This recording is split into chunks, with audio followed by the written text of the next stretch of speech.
"Sir, could you pretend to be my daddy? Just for one day?" The voice was soft, but it cut through the winter air like a siren. Marcus Ellis stopped mid-step, his leather shoes halting on the salted pavement outside the Leclerc Café. He turned, unsure he'd heard, correctly unsure, even, that the voice was real. And there she was. A little girl, no more than 6, stood at the edge of the cafe doorway. Her hair was coiled into 2 tight braids, one ribbon half loose. A red backpack, slightly frayed, was slung over one shoulder. Her gloves, blue and fuzzy, didn't match, but it wasn't her clothes that caught him. It was her eyes, big, brown, wet with something between hope and heartbreak. Marcus blinked. "What did you say?" She stepped closer, her breath coming out in misty puffs. "Just one day. At my school tomorrow, they're having a daddy day. Everyone's bringing their dads. I don't have one, but I saw you, and I thought, maybe you could come. Just pretend. One day. Please?" It hit him hard like a punch through his overcoat straight to the chest. For a second, he couldn't breathe. He looked away, trying to collect himself, and caught sight of her backpack again. It was the same color as the one Jacob had begged for at age 6. The straps frayed in the same place. And those gloves, those mismatched gloves, Jacob used to do the same thing, always losing one, claiming it made him look like a cool astronaut. And then she said it, softly, "You look like a dad who knows how to fix broken things." And just like that, a small hand and a few simple words helped a man who thought he'd forgotten how to feel, learn to love again. What did this moment mean to you? Was there a line in this story that stopped you in your tracks? We'd love to hear your thoughts. Share them with us in the comments below. If you're watching on YouTube, don't forget to subscribe to join us for more heartfelt, inspiring stories that speak to the soul. And if this story touched you, give it a like. That small gesture helps us bring these messages to even more people. His heart stopped. That's exactly what Jacob used to say whenever he broke a toy or scraped a knee. "Daddy, you know how to fix broken things." Marcus's throat tightened. He hadn't heard that phrase in over a decade, not since the accident, not since the laughter in his house had been replaced by silence. But his body responded faster than his mind. "I'm sorry," he said, pulling back. "I don't think." The girl's eyes clouded instantly. She dropped her head, a tremble in her lip. "Okay," she whispered. "I thought, maybe," and she turned away. She didn't cry loudly, but her shoulders hunched as she walked, small boots in the snow, quiet defeat. It was the kind of sadness that didn't scream, it whispered its way under your ribs. "Wait," Marcus said, louder than he meant. She froze mid-step. He took 2 strides forward, his voice now low but steady. "What's your name?" "Lila," she sniffled without turning. "Lila White." A soft voice chimed in from nearby. An older woman by the cafe window had been watching the entire exchange. She sipped her coffee, eyes wise, and said to no one in particular, "That little girl's got something special, some kind of light." Marcus stared at the woman, then at Lila, and just then, a woman rushed over messy bun, coat too thin for the weather, eyes tired from more than lack of sleep. "Lila, sweetheart, we've talked about this." She glanced up at Marcus, her cheeks flushed with embarrassment and cold. "I'm so sorry, sir. She's been dreaming of this day for weeks. We didn't think she'd actually ask anyone." Angela White. He remembered her name now. Years ago, she'd worked with one of the library programs his firm donated to. Single mother, sharp mind, quiet dignity, and now worn down. There was a slight limp in her step. Her eyes were red-rimmed, her knuckles chapped raw. It wasn't just the cold. It was the kind of fatigue that burrowed deep, emotional, not physical. "She meant no harm," Angela added quickly. "We'll go." Marcus looked at Angela, at Lila, then down at his own gloved hands. He was a man used to writing checks, not showing up. A man who'd built a wall of appointments and boardrooms between himself and grief. But then he imagined walking away, going home to his penthouse and drinking scotch alone while this little girl sat in a classroom tomorrow with an empty chair beside her. "I'll do it," he said, before he could stop himself. Angela blinked. "What?" "I said I'll come," Marcus repeated, clearing his throat. "Tomorrow. What time?" Lila's face lit up so fast it nearly broke him. 8:15, she beamed. "At the south entrance. I'll be wearing my sparkly sneakers." Marcus chuckled, something he hadn't done in a long time. Sparkly sneakers. Got it. Angela hesitated. Are you sure? You don't even know us.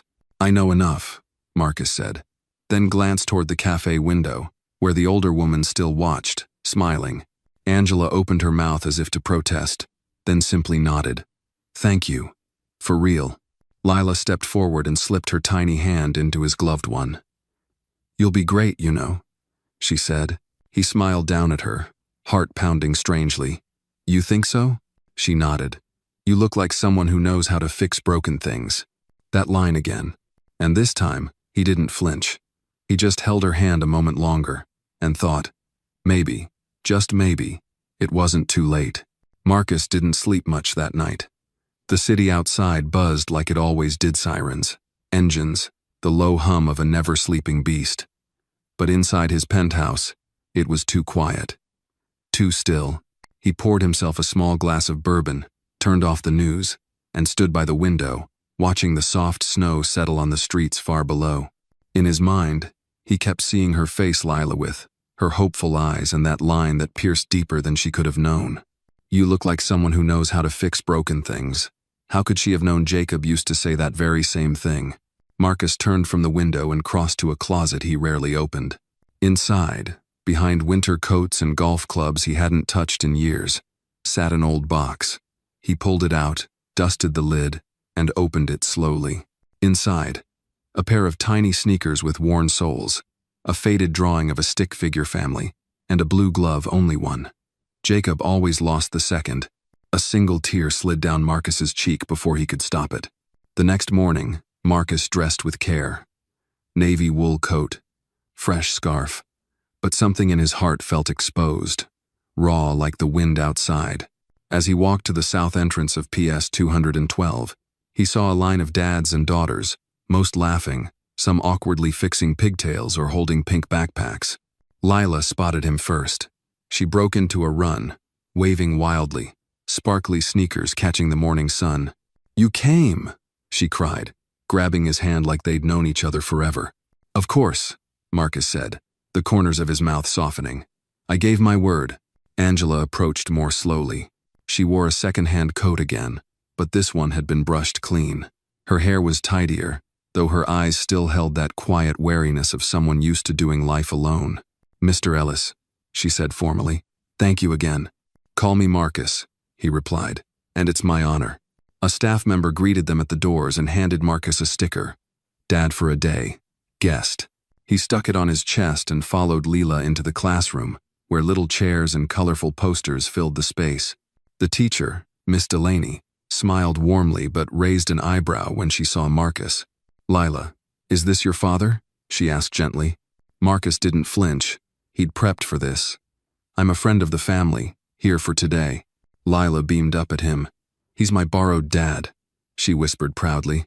The morning unfolded with chaotic charm, Lila showing him her art folder, introducing him to her classmates, and reading a story aloud about a tree that gave everything for a little boy. Marcus sat cross-legged on the floor, knees protesting, but heart strangely light. During snack time, he slipped outside the classroom to grab coffee from a vending machine. In the hallway, he found Angela seated on a bench, staring out the window. You didn't have to stay, she said as he approached. I wanted to, he replied, handing her a cup of coffee. She took it, her hands wrapping around the warmth like a lifeline. Most men would have smiled politely and walked away. Most men haven't lost what I've lost, Marcus said softly. Angela looked at him then. Really looked. A child? He nodded. Jacob. 10 years ago. Drunk driver. I'm so sorry, she whispered. I never thought I'd step into a school again, he admitted. But something about your daughter. Angela smiled faintly. She does that. She sees holes and tries to fill them, even when it's not her job. Marcus studied her profile. There were soft lines of tiredness etched into her face, but also quiet strength. She's lucky to have you. Angela gave a humorless laugh. Some days I wonder if I'm doing any of it right. I work late, miss bedtime, patch up clothes with duct tape. I'm not winning any parenting awards. You're present. That's more than most, Marcus said. They sat in silence for a moment, the hum of classroom doors opening and closing around them. Then Angela said, "You know what she told me last night?" she said. "Mommy, I think he's sad like me." Marcus felt his throat tighten. "She's not wrong. Neither are you," Angela said, glancing down at her chipped nails. "You fixed something this morning, even if it's just one day." He nodded slowly, unsure what to say. Just then, a janitor walked by, pushing a cart. He looked at Marcus, then back at Angela and Lila inside the class. "That little girl," he said, half smiling. "She's got magic in her. Saw her help a boy with autism last week, sat beside him until he stopped crying. Never seen anything like it." Angela's eyes welled up. Marcus just nodded. Back inside, Lila was wrapping up her drawing of her borrowed dad. She held it up proudly. It was messy, colorful, and unmistakably her. She'd drawn a big man with a bright smile, holding hands with a tiny girl in sparkly shoes. "Is that me?" Marcus asked, kneeling beside her. "Yep," Lila said, "and I made sure to give you the right shoes this time." Marcus laughed a real, unguarded laugh and ruffled her hair. As they left the school that afternoon, Lila clutched Marcus's hand tightly. "Thank you for today," she said. "It's the best day I've ever had." "It's the best day I've had in a long time, too," he whispered back. Angela looked over, her eyes softening, and Marcus felt something shift in him. Maybe it was the way Lila leaned into his coat. Maybe it was the way the snow began to fall again, gentle and forgiving. Maybe, just maybe, one day didn't have to be the end. It could be the beginning. The ride to Angela's apartment was quiet, not out of discomfort, but something gentler like the hush that follows a prayer. Lila sat in the back seat of Marcus's sleek black SUV, swinging her legs and humming a tune only she knew. Every so often, she'd glance at Marcus in the rearview mirror and smile. Angela sat up front, eyes heavy from the long day, but there was a calmness to her posture now, like she could finally exhale. Marcus pulled into a modest apartment complex on the edge of Harlem. The building had clearly seen better days. Faded bricks, an aging awning, but there were flower pots in the window, toys neatly lined by the stoop, and children's laughter faint in the distance. Life was here. Angela thanked him and unbuckled her seatbelt. "Would you like to come up? It's just spaghetti, nothing fancy." Marcus hesitated. In his world, dinner usually involved white tablecloths, waiters in suits, and an overpriced bottle of wine. But this invitation felt like something deeper. He looked at Lila, who was now staring at him with pleading eyes. "Only if I can help with the dishes," he said. Angela smiled. "Deal." Their apartment was small but warm, the kind of place where each corner told a story. A bookshelf lined with borrowed library books, a drawing of Lila and Angela on the fridge, held up by a cracked magnet, a patch on the couch where the fabric had been resewn by hand. Marcus stood near the door, taking it all in, while Lila darted into her room to change. Angela motioned toward the kitchen. "Make yourself at home. I'm sorry it's a bit tight." "It's more home than most penthouses," Marcus replied honestly. Dinner was simple spaghetti, garlic bread from day-old baguette, and a salad that Lila had proudly prepared with a dull plastic knife. They sat at a small round table barely big enough for three, but somehow it felt right. Lila did most of the talking about her school, her favorite books, the girl in her class who wore the same socks every day. Angela interjected occasionally, but mostly, she watched. Not just her daughter, but Marcus too. There was something in his eyes, maybe sorrow, maybe hope, but also something she hadn't expected. Gentleness. When dinner ended, Lila disappeared to her room again, returning moments later with a stack of photographs and a shoebox. "I want to show you something," she told Marcus, crawling onto the couch beside him. "This is my memory box." Inside were pictures of her as a baby, a faded hospital bracelet, a card with a lopsided heart that read, "To Mommy," and then, carefully wrapped in tissue, a tiny wooden airplane with a broken wing. "That was my real daddy's," Lila said, quietly. "He made it in high school woodshop." Angela stiffened. "Lila," but Marcus raised a hand gently. "It's okay. He died when I was a baby. I don't remember him, but Mommy says he loved me a lot." She looked up. "Do you think you can love someone you never really knew?" Marcus paused, his throat tight. "I think sometimes the heart remembers what the mind forgets." Angela's eyes glistened. Lila grinned and nestled closer to him. After she went to bed, Marcus helped Angela clear the table. He washed. She dried. It was a rhythm neither of them had practiced, yet it flowed with unexpected ease. "I hope she didn't overwhelm you," Angela said softly. "She's remarkable," Marcus said, drying his hands. "And so are you." Angela shook her head. "I'm just surviving, Marcus. Barely making rent, juggling jobs, praying she doesn't notice when I skip dinner." "She notices," he said. "But what she sees isn't the struggle, it's the love." Angela leaned back against the counter, arms folded. "Why did you say yes yesterday?" when she asked. He took a moment, then met her eyes.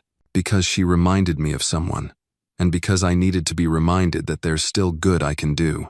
Angela held his gaze for a moment longer, then nodded. "Well, you did. You gave her something she'll never forget." Marcus looked toward Lila's room.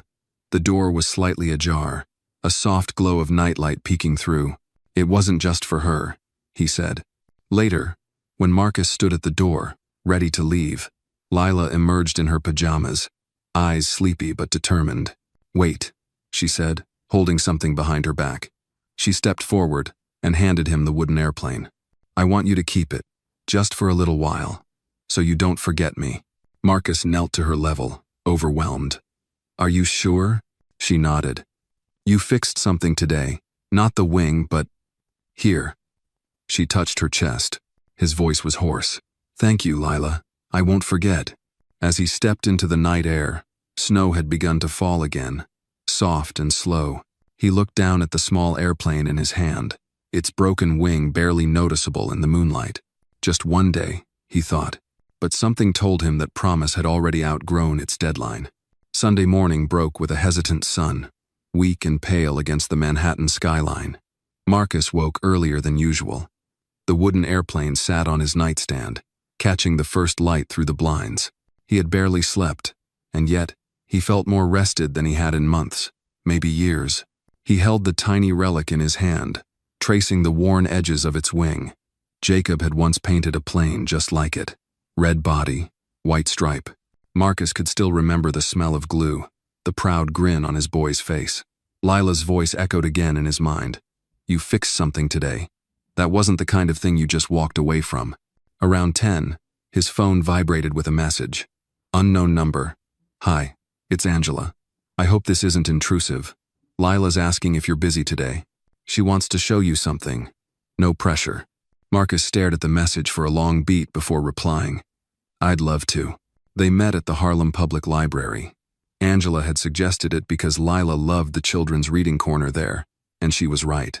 When Marcus arrived, Lila was sitting cross-legged beneath a mural of cartoon animals, reading aloud to a much younger boy who listened with wide eyes. Her voice was expressive, animated, and filled with warmth. It reminded him of the way Jacob used to read to the family dog, pretending the beagle could understand. Angela appeared from the stacks, holding 2 books under her arm. She looked better rested today, though the wear of responsibility still lingered in her expression. "I swear, she practically lives here," she said, nodding toward Lila. "She's a natural storyteller," Marcus replied. "That's a gift." Angela smiled. "I think it's her way of making the world less lonely." They sat down together on a bench near the window, a quiet pocket of peace amid the laughter of children and the rustling of pages. "Thank you for yesterday," Angela said after a moment. "It meant more than you know." Marcus nodded, watching Lila as she handed the book to the boy and gave him a high five. "I meant it when I said it wasn't just for her. I've spent a long time walking around with a closed heart. That little girl cracked it open in less than a day." "Huh." Angela looked at him carefully. "What happened to your son? I can't imagine."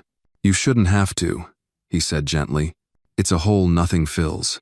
But yesterday, with Lila, I remembered what it felt like to matter to someone small and innocent. That doesn't go away. It just gets buried." Angela swallowed hard, blinking fast. "You mattered to her the moment you said yes. That's not small." Lila ran up to them then, holding a paper flyer. "Look, there's a winter fair at the park. Can we go, please?" Angela hesitated, clearly weighing money and time, but Marcus smiled. "I think we can manage that."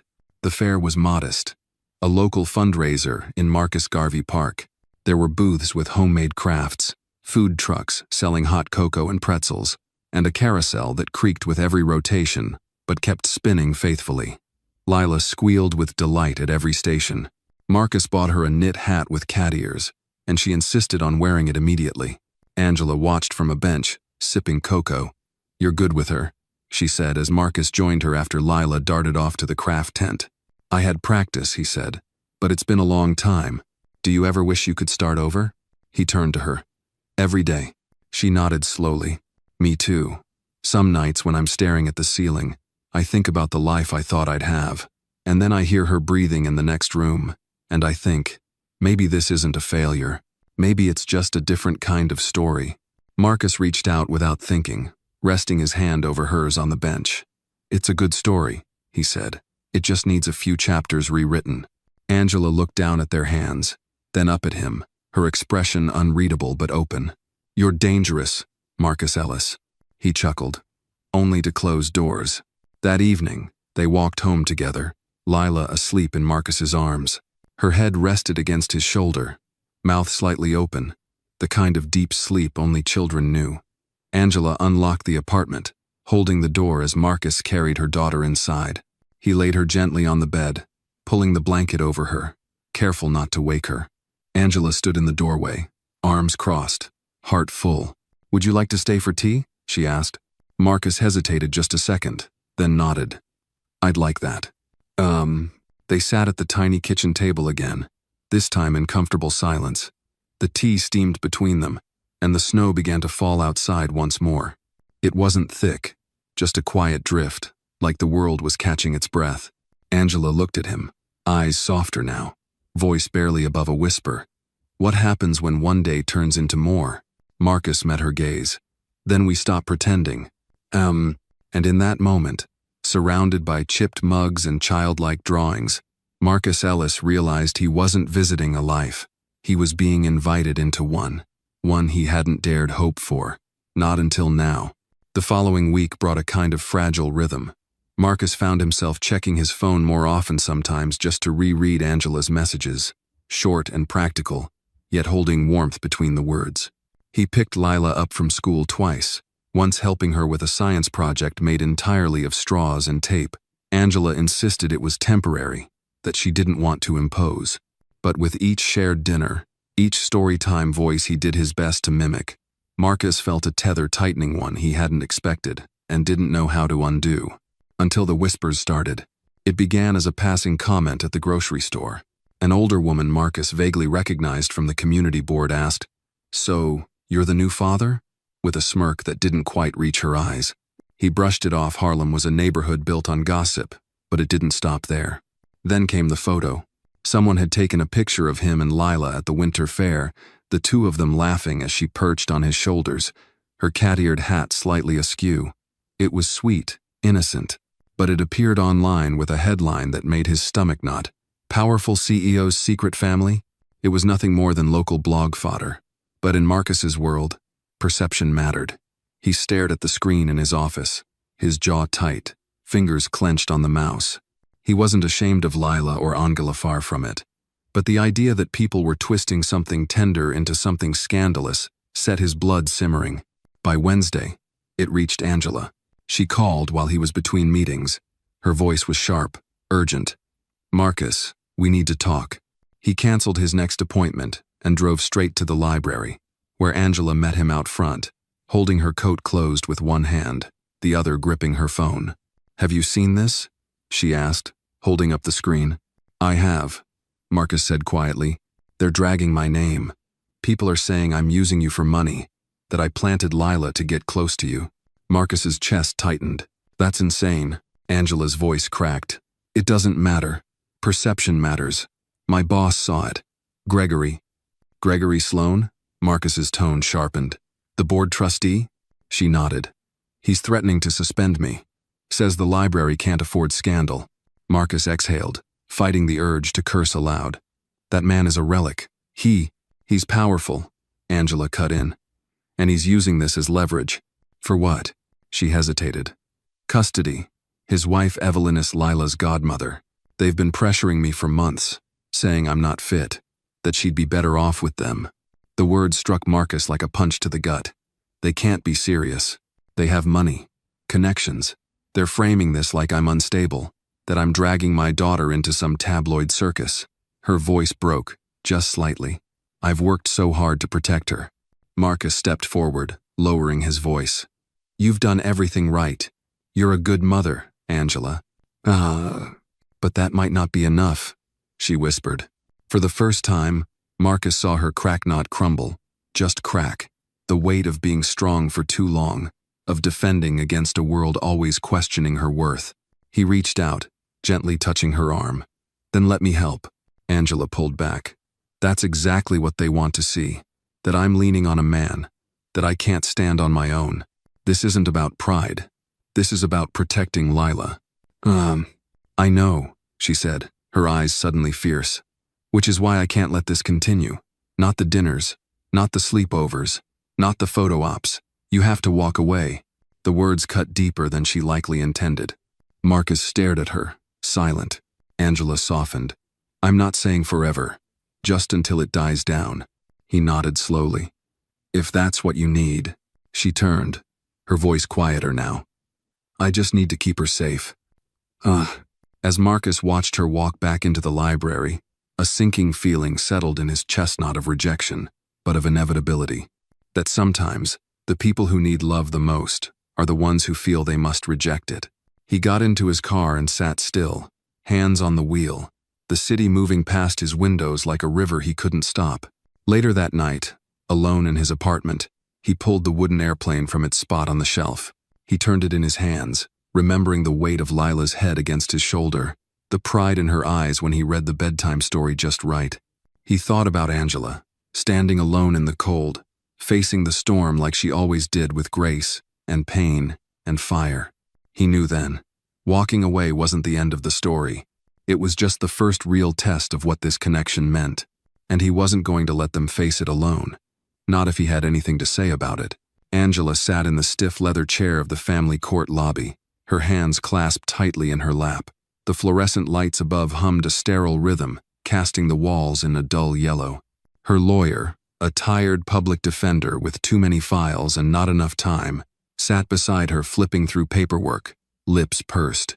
Across the room, Evelyn Sloan sat ramrod straight in a tailored gray coat, her husband Gregory whispering into her ear like a campaign manager before a press conference. The contrast was painful. Lila sat between Angela and her attorney, coloring quietly on the court-provided sketchpad. She hummed to herself, oblivious mercifully to the tension that thickened the air like smoke. Angela glanced at her daughter, then at the Sloans. Her stomach turned. Gregory caught her eye and gave her a slight nod, more smug than polite. Angela turned away. The petition to challenge her sole guardianship had been filed just 2 days ago. Evelyn claimed concern for Lila's well-being, citing instability at home, financial insecurity, and now with a certain glee Angela's unseemly relationship with a high-profile executive, as if Marcus's presence was a threat rather than a lifeline. Angela's lawyer leaned over. We'll push for a delay. You're entitled to a hearing, and I don't think they're ready with solid evidence yet. Angela nodded, though her body felt frozen. At that moment, the courtroom door opened, and the bailiff called out, "Case of Sloan v. White." She stood, heart pounding. Inside the courtroom, the judge, a middle-aged black woman with eyes that had clearly seen decades of family implosion, seed the documents handed to her. "Miss White," she said without looking up, "you are contesting the petition for temporary guardianship." "Yes, Your Honor," Angela said firmly. Gregory stood as Evelyn remained seated, playing the picture of dignified concern. "Your Honor, we are not seeking to strip Miss White of her rights," he said smoothly. "We only request temporary oversight to ensure the child is protected from potential media exploitation and emotional instability." Angela's hands clenched. "And you believe placing the child in your home achieves that?" the judge asked. "My wife and I offer stability. We are long-standing contributors to the community, and we have resources Miss White cannot match." Before Angela could respond, the door creaked open at the back of the courtroom. Heads turned. Marcus Ellis walked in, not in a suit, not with a lawyer, just in a dark sweater and coat, holding a file in one hand and quiet conviction in the other. The judge raised an eyebrow. "And you are?" He stepped forward. "Marcus Ellis, Your Honor. I have a statement relevant to this hearing." Gregory scoffed. "Your Honor, this is irregular." "I'll allow it," the judge said, motioning him forward. Angela stared in disbelief as Marcus approached the front, placing the file gently on the clerk's desk. "Inside is evidence that Mr. and Mrs. Sloan have been orchestrating a smear campaign against Miss White," Marcus said calmly, "including false tips to the media and payment to a local blogger to publish a fabricated story about me and Miss White." The judge looked up sharply. "Do you have proof of that?" "Yes, ma'am. Emails, bank transfers, and a signed affidavit from the blogger." He came forward when I confronted him with legal action. Gregory's face drained of color. Angela was frozen, not just in surprise but in awe. He had believed her. He had fought for her, without asking. Marcus continued. "Miss White has never used me, nor has she put her daughter in any exploitative situation.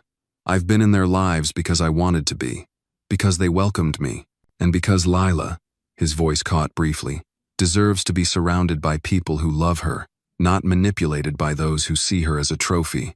There was a silence so complete, it rang. The judge sat back in her chair. "I'll be reviewing this evidence thoroughly before making any determination. Until then, all current custodial rights remain with Miss White." Court adjourned. The gavel hit. Gregory turned sharply to Evelyn, whispering furiously. Angela could see the cracks forming how their polished facade was beginning to crumble. Marcus turned to her, uncertain. "I hope I didn't overstep." Angela stared at him, eyes shining. "You did exactly what needed to be done." Lila came bounding over from the bench, where a bailiff had kept her busy with stickers. "Are we going home now?" Angela knelt beside her, brushing a hand through her hair. "Yes, baby, we are." As they walked out together, Gregory called after them. "This isn't over." Angela didn't turn around. "Maybe not," she said, "but it's not yours to end." Outside, the cold air bit at their cheeks. Marcus walked beside them, quiet, respectful. When they reached the sidewalk, Angela stopped. "Why did you do that?"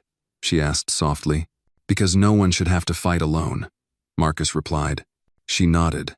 Then, after a pause, added, "Come by for dinner tonight." He looked at her, unsure. "Are you sure?" "I'm sure of very few things these days," she said. "But that?" "Yes." And as they turned the corner, Lila skipping ahead, Marcus knew this fight was only beginning. But they were no longer fighting it alone. It had been a week since the courtroom clash, and things on the surface seemed calmer. Angela was back at work, the hearing temporarily adjourned, and the smear campaign had halted once Marcus's legal team sent cease and desist letters to the involved parties. But beneath the quiet tension brewed like a storm crouched low behind the horizon. Angela stood alone in the kitchen, rinsing dishes from dinner. Lila was in her room finishing homework, humming a song about the moon and stars. Marcus had stayed for the meal again, laughing at Lila's jokes and helping her with fractions. But now he was gone, and the house felt still in his absence. Angela stared into the sink, her hands under warm water, but her mind far away. She was grateful for Marcus, more than she could admit aloud, and yet she felt afraid. Not of him, but of what she was becoming with him in their lives. Dependent, soft, hopeful. Those were luxuries she'd stopped allowing herself years ago. When the doorbell rang, her heart jumped. Wiping her hands quickly, she opened the door to find a courier holding an envelope. She signed, thanked him, and closed the door. Her name was printed in clean black ink across the front. No return address. Inside, a single photograph. Lila and Marcus at the fair, their smiles radiant. And behind it, a typed note. "You should be more careful who you let near your daughter. Some shadows wear nice suits." Angela's breath caught. She dropped the paper and backed away. For a moment, the world tilted. The threat wasn't direct, but the implication was clear. Someone was watching. Someone still wanted control. And now they were playing psychological games. She locked the door, drew the blinds, and sat down, trying to still her shaking hands. She knew exactly who had sent it. Gregory, or Evelyn. Maybe both. It didn't matter. The message had been received. Angela didn't sleep that night. When she walked Lila to school the next morning, she looked twice at every passing car. She watched the eyes of strangers more carefully. And when Marcus called, she didn't answer. By the third day, Marcus showed up at the library. Angela was at the checkout desk, dressed in one of her older cardigans, hair tied back, eyes sunken from restless nights. "Hey," he said softly. She glanced up, startled, then tried to compose herself. "Hi, are you okay? I've been trying to reach you." She hesitated. "I've just been busy." Marcus frowned. "Angela, talk to me." She motioned toward the break room. Inside, she closed the door and faced him, arms crossed like a shield. "I got a threat," she said, her voice barely above a whisper. Marcus stiffened. "What kind of threat?" She pulled out the photo and note from her bag, unfolded it with trembling fingers. Marcus read it, jaw tightening. "I'll handle this," he said immediately. "No," she cut in sharp. "You don't get to swoop in again. Not this time." He looked at her, hurt flickering across his face. "I'm trying to protect you." "I know," she said, softer now. "But you can't be our savior every time. That's not sustainable. And it's not safe for you, for Lila, for any of us." Marcus took a breath. "Then what are you saying?" Angela hesitated. Her voice broke. "I'm saying, I need you to step back." His brow furrowed. "Angela, I can't let them use you to take her from me," she said. "I can't give them more ammunition. If you stay, they'll twist everything we are into something ugly, again. And if I go," he said, "what happens to Lila, to us?" Angela looked away, eyes brimming. "She's resilient. She'll forget." "She won't," he said gently. "And neither will I." She wiped at her cheek, cursing herself for crying. "Please, Marcus, just give me space. Let me fight this one on my own." He stood still for a long moment, then nodded. "If that's what you want." She didn't answer. He left without another word. That night, Lila noticed the silence. "Is Mr. Marcus coming tomorrow?" Angela hesitated. "No, sweetheart. Not for a little while." Lila looked down at her, drawing another picture of them all together. "Did he stop loving us?" "No," Angela said, pulling her close. "He's just being careful." Lila whispered, "I miss him already." "I know, baby," Angela said. "Me too." Meanwhile, Marcus sat alone in his office. Lights dimmed, the city glittering cold and distant beyond the glass. The wooden airplane sat on his desk, untouched since the hearing. His hands hovered over it, then withdrew. He was trying to do the right thing, but the right thing didn't always feel right. Not when you loved someone who believed they had to carry everything alone. Not when stepping back felt like abandonment. Not when silence was the new form of war. The days grew shorter, and winter deepened. Snow clung to curbs like forgotten promises, and the air took on a brittle stillness that seemed to echo Angela's mood. The silence from Marcus stretched longer than she'd expected.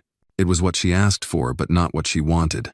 Every night, Lila asked less and less about him. Her voice lost that hopeful rise at the end of each question. "Is he coming tomorrow?" became, "He's probably busy." And then, silence. That hurt most of all. Angela sat in the kitchen one evening, sipping cold tea, staring at the crooked magnet on the fridge. The drawing beneath it, Lila, Angela, and Marcus holding hands remained. Lila hadn't removed it. She had simply stopped referencing it, as if her heart knew better than to ask for too much. The phone rang unexpectedly. Angela's heart jumped, hoping. But it was the school. A parent-teacher event was scheduled for Friday family reading night. Parents were encouraged to read aloud in class. Angela smiled tightly, thanked the teacher, and hung up. Another event. Another reminder of what Lila had once called her, almost daddy. She wanted to call him. She nearly did. But instead, she showed up to family reading night with her shoulders squared, hair neatly done, and a voice steady enough to hide the cracks inside. She read, "The Velveteen Rabbit." Lila nestled in her lap, classmates listening wide-eyed.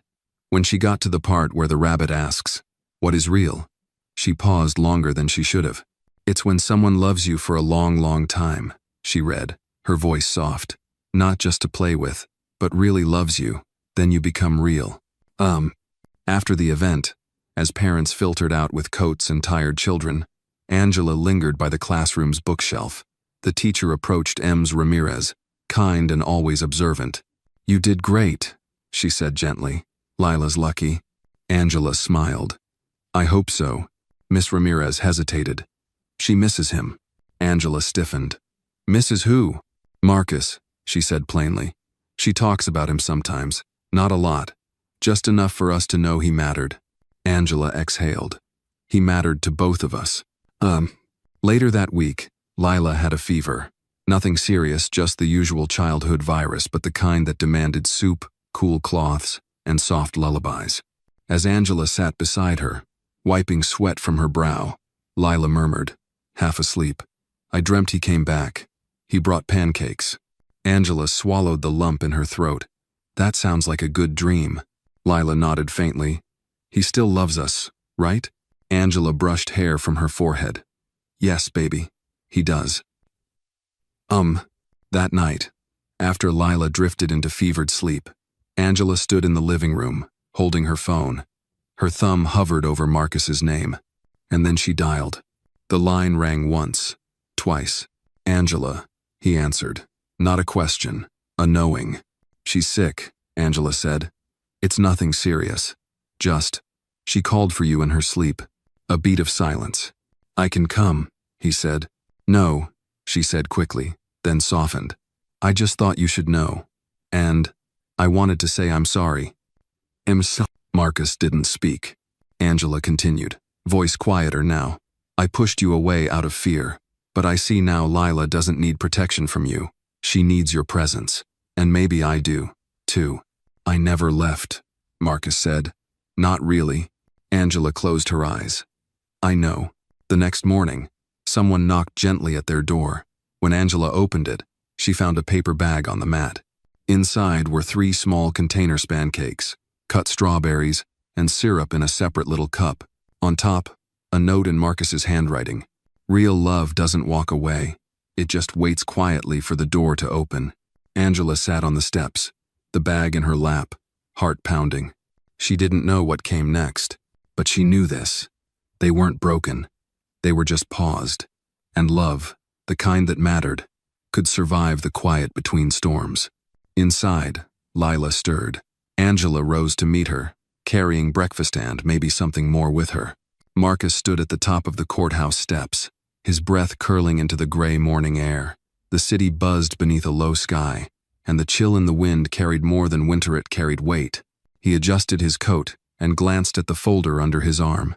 Inside were documents, transcripts, and an affidavit that could unravel the Sloanes' web of manipulation. It was time. Angela arrived 10 minutes later, Lila holding her hand tightly. The little girl wore her red peacoat and the knit cat-eared hat Marcus had bought her at the winter fair. Her eyes lit up when she saw him. Mr. Marcus, she said, breaking free from Angela's grip and rushing toward him. Marcus knelt, catching her in a hug that drove the air from his chest. Hey, Starshine, he whispered. Miss me? Lila nodded against his shoulder. Mom said you sent pancakes. Angela approached slowly, uncertainty in her eyes. She insisted on coming today. I'm glad, Marcus said, standing. Angela looked him over. You really think you're ready for this? He held up the folder. They crossed the line. It's time we do the same. The hearing began with the usual formalities, names, dates, a quick review of the previous session. Gregory and Evelyn sat smugly at their table, their lawyer oozing confidence as he laid out their case. Angela was unstable, exposed her daughter to unnecessary media attention, and relied too heavily on an outsider with questionable motives. Angela kept her eyes forward. She had rehearsed this moment in her head too many times. She had begged herself not to cry, not to scream, just endure. Then it was Marcus's turn. He rose, calm but firm. The judge invited him to speak. I'm not Lila's biological father, Marcus began, but I have been a father. I know what it means to love someone more than your own breath. I also know what it means to lose that. He paused, letting the silence settle. I met Angela and Lila through chance, but what kept me in their lives wasn't obligation, it was recognition. I saw a mother fighting like hell for her child, and a little girl who wasn't looking for a hero, just someone to show up. He handed the judge the folder. These are transcripts and emails proving that Gregory and Evelyn Sloane paid a blogger to fabricate damaging stories about Angela. There are financial transfers from Evelyn's account, along with an affidavit from the blogger himself. He's willing to testify. Gregory's lawyer stood, flustered. Your Honor, this is circumstantial. The judge held up a hand. Sit down, Mr. Lowell. She flipped through the documents, her brow tightening. Marcus continued. These are not the actions of concerned guardians. These are power plays, attempts to discredit a mother out of pride and control. Angela isn't unfit. She's extraordinary. Angela blinked, lips trembling. Marcus looked at the judge, voice softening. And if the court wants to talk about presence, about real fatherhood, then I'll testify to what I've seen. A child who is thriving, who laughs, who reads, who dreams, because of her mother. And I'll swear under oath that I will be in her life, as long as they'll have me. A hush fell over the courtroom. Lila tugged at Angela's sleeve. Can I say something? Angela froze. Baby, this isn't… But the judge raised her hand. Let the child speak. Lila walked slowly to the front, her small boots clicking against the floor. She faced the judge and took a breath. I want to stay with my mommy. She always tucks me in. She makes the monsters go away. And Marcus makes the best pancakes. He's not my daddy, but he listens like one. He reads with voices. And I love him. But I don't want to go live somewhere with fancy carpets and no hugs. The judge's eyes glistened. Gregory looked away. Angela covered her mouth. Lila turned and walked back to her seat like nothing had happened. The judge leaned forward. I've seen enough. The petition for guardianship is not only denied, it's dismissed with prejudice. Mr. and Mrs. Sloan, I advise you to reconsider your approach to family. Court adjourned. The gavel struck. It was done. Angela sat frozen, not from shock but from something deeper relief. Marcus gently touched her hand, and for once, she didn't pull away. She turned to him. Thank you, she whispered. You don't have to thank me, he said. I just showed up. She nodded slowly, eyes locked with his. Outside, reporters tried to swarm, but Marcus shielded them as they slipped into his SUV. Lila curled up in the back seat, exhausted but peaceful. Angela turned to Marcus as he started the engine. Do you think this is over? No, he said, but it's finally ours to write. And as they pulled away from the courthouse, the city behind them buzzed and blinked like always, but for the first time, they weren't running from it. They were walking into it. Together, the victory in court lingered like the final chord of a powerful song, resonant, but fading. For a while, life returned to a rhythm that felt almost normal. Lila went back to school without whispers behind her back. Angela resumed her duties at the library without sideways glances from coworkers. And Marcus, though still buried in work, found himself carving out more moments for them: dinners, story times, weekend walks in the park. But the quiet didn't last.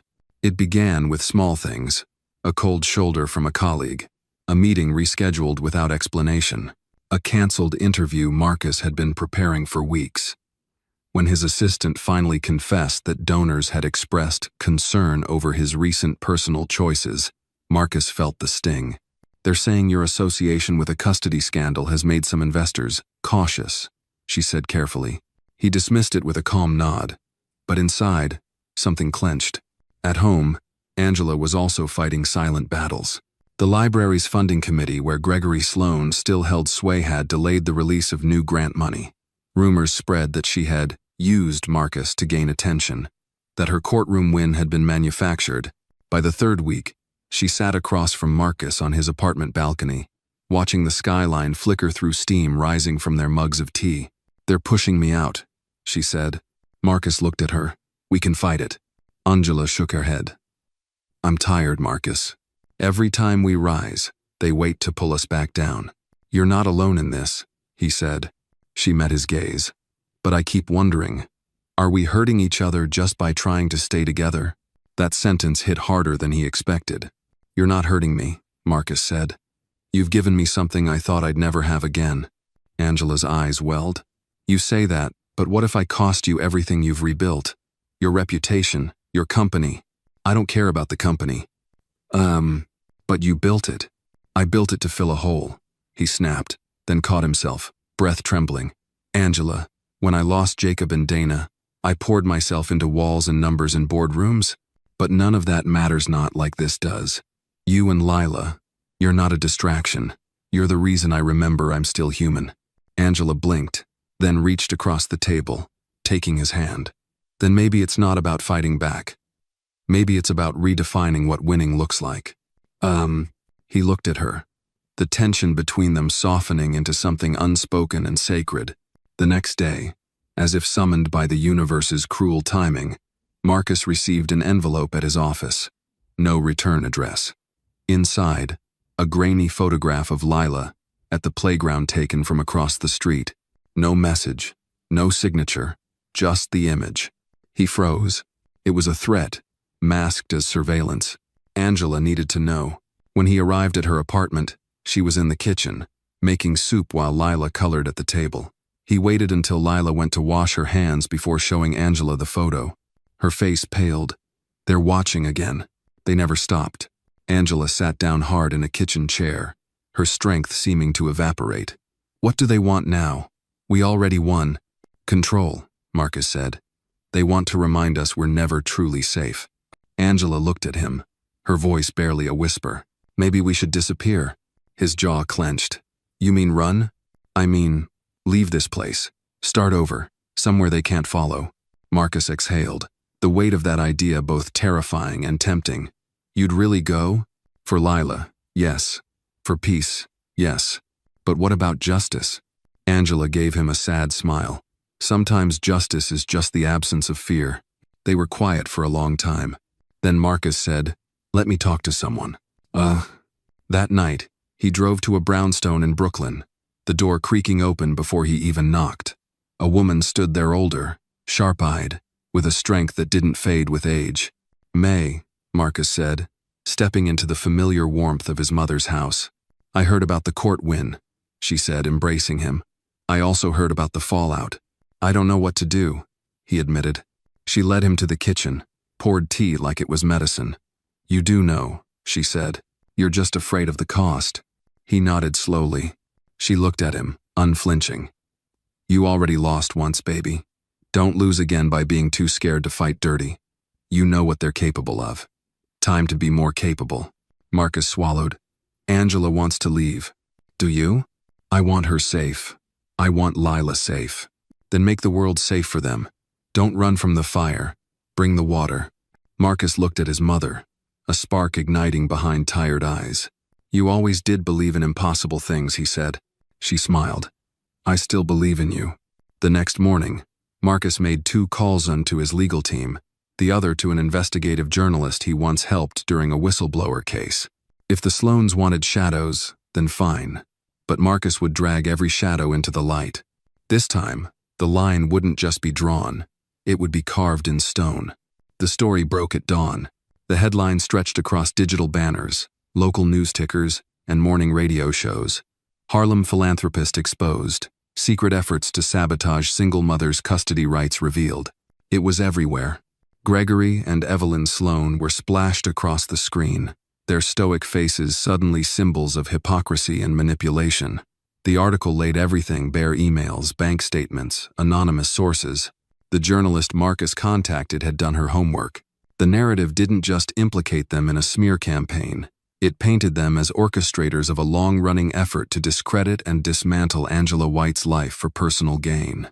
By 8 a.m., Marcus's phone was ringing nonstop. By noon, the library board had suspended Gregory Sloane indefinitely. And by 2 p.m., Evelyn's philanthropic sponsors had pulled out of 2 major fundraising events. But Marcus wasn't watching the chaos unfold from a distance. He was in the courthouse, seated beside Angela, their hands close but not yet touching. The final hearing for permanent custody rights had been moved up due to the revelations. Lila sat quietly in the front row with a school counselor. Her little legs swung beneath the bench, her hands folded in her lap like she understood, on some level, that the adults were playing for keeps. Angela was dressed simply. A dark blue blouse, minimal makeup, eyes clear and determined, but her fingers trembled slightly. Marcus reached over and touched her pinky with his own. "Just enough." The judge entered. Silence followed. "This court has reviewed new evidence submitted this morning," she began, tapping a folder. "The extent of misconduct by the petitioners is alarming." Gregory's attorney stood to object but was quickly shut down.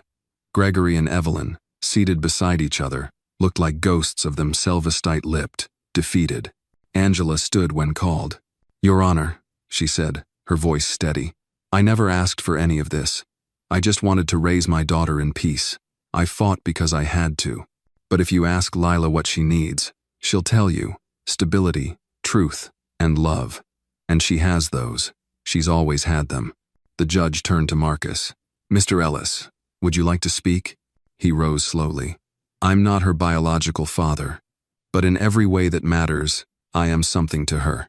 She knows she can rely on me, and I know she has saved me more than I've saved her." A pause. "I didn't come into this family by blood. I came in because I said yes when a little girl asked me to pretend, and I stayed because nothing in my life has ever felt more real." Angela glanced at him, then her eyes glassy, the corner of her mouth trembling just slightly. The judge looked down, then up again. "I see no reason to delay further. Custody remains with Miss White. The court recognizes Mr. Marcus Ellis as a consistent figure in the minor's life. No further petitions will be entertained unless substantial change occurs." Gavel. Silence. It was over. As they stepped out of the courthouse, reporters were everywhere. Marcus slipped an arm protectively around Angela's back. She looked ready to retreat, but then Lila broke free from the counselor and ran forward, launching herself into Marcus's arms. "You came," she whispered into his neck. "Always," he said. Angela stood a few feet away, watching them. Then she stepped closer. One of the reporters called out, "Miss White, do you have a statement?" She turned slowly, her voice strong.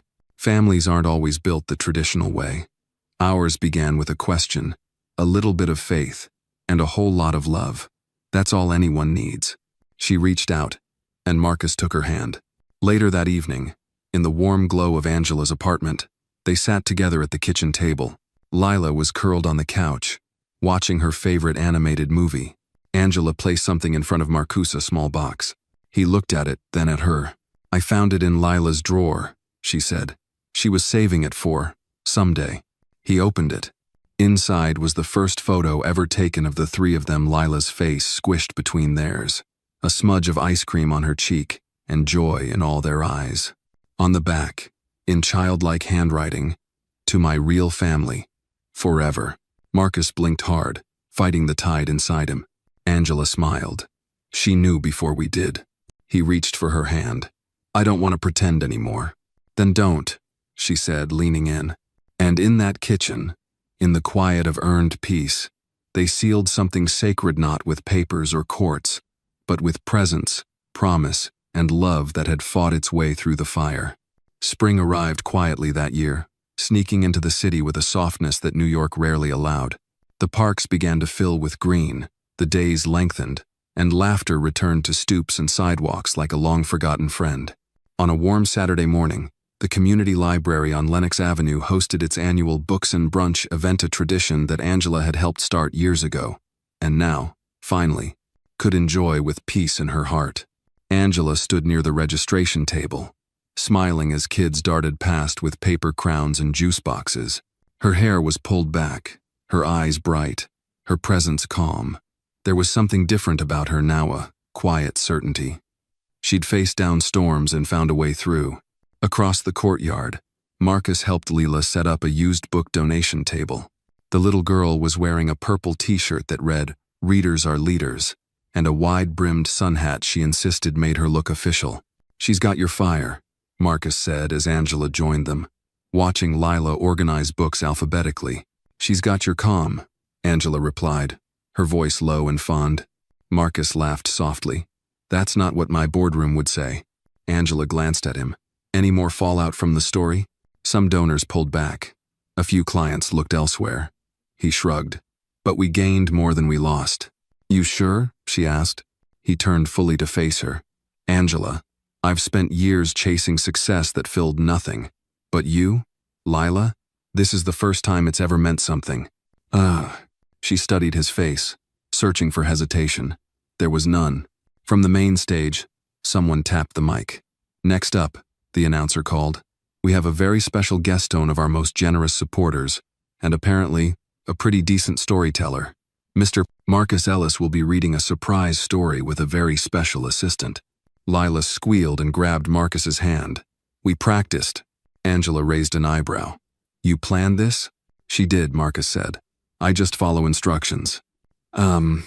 He let Lila pull him onto the stage, where a small armchair and a big picture book waited. Angela moved to the front of the crowd as Marcus opened the book. The title shimmered in gold. The Day I Found My Family. Lila grinned at the audience. I wrote the last page. Marcus began to read. The story was about a little girl who lived with her brave mom in a small apartment with big dreams. One day, she met a man who had forgotten how to smile until she taught him again. They had adventures, fought invisible monsters, and a few not-so-invisible ones, and learned that being a family didn't have to mean sharing the same nose or hair. When Marcus reached the last page, he handed the book to Lila. She read aloud, her voice clear and proud. And then, one day, I asked him, "Will you stay?" And he said yes. And he did. And that's how I knew my family was never pretend. It was just waiting for the right time to begin. The audience applauded, a few wiping tears. Angela stood still, a hand over her heart. After the reading, as the crowd dispersed for bagels and mimosas, Lila ran off with a friend, leaving Marcus and Angela alone beneath the budding cherry blossoms. I was thinking, Marcus said, pulling something from his coat pocket. Maybe it's time for the next chapter. Angela looked down at the small velvet box in his palm. Inside was a simple gold ring. Nothing flashy, nothing loud, just honest. Not because we need a ceremony, he said, but because I want to make a promise. To you, to her, for the rest of the chapters, whatever they look like. Angela stared at it, then at him. Marcus, you don't have to say yes today, he added quickly, or next week. But I want you to know I'm not going anywhere. Not now, not ever. She took the box, fingers trembling slightly. You already gave us everything, she said. This is just the ribbon. Then, gently, she rose on tiptoe and kissed him. Not the kind of kiss that ends a movie, the kind that starts a life. Later that evening, back in the apartment, Lila sat on the couch with a blanket around her and a bowl of popcorn in her lap. Angela joined her, and Marcus followed, settling beside them. The movie started, but no one really watched. They leaned into one another, Angela against Marcus, Lila against both. It was quiet, peaceful, and in that quiet, the lessons remained.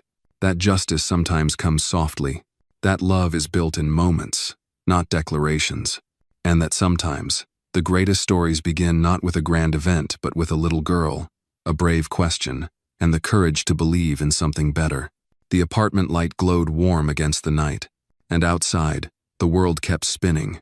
But inside, they had found their center. At last,